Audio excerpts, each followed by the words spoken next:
And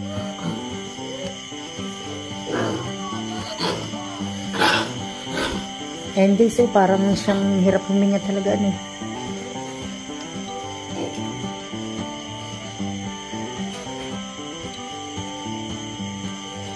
So, bibigyan ko siya din ng powder dito, ano, may gamot. So, iyan guys.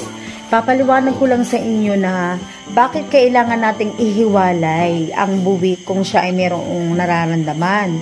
Una, upang maiwasan natin ang paghawa ng kung ano man ang kanyang sakit. Kagaya niya, makikita ninyo, inuubo siya. So, kailangan talaga natin siyang ihiwalay habang siya hindi pa magaling. Mga ilang araw lang naman ito ay magaling na din itong buwik kong ito. Maturokan na rin natin siya, nalapatan na rin natin siya ng gamot.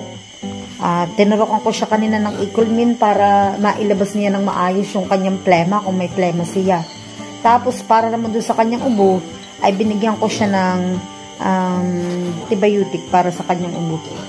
So ayan, medyo talagang mapapasin guys, hirap na hirap talaga siya. Parang batang may hika.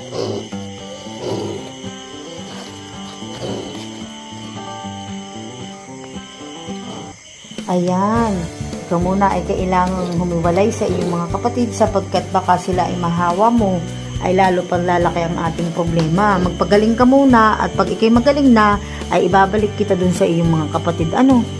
Ha? Alam ko namang kayang-kaya mong gumaling.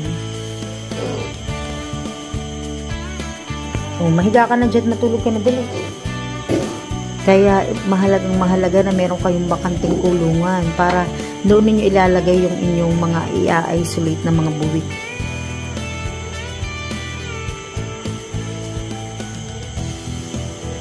Alam niyo kahapon nung nagpakain ako, hindi pa to ganito eh.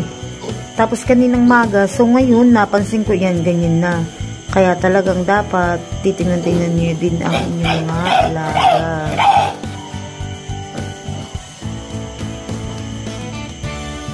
Ang ganda na pamandin ng kanyang katawan, pero usog.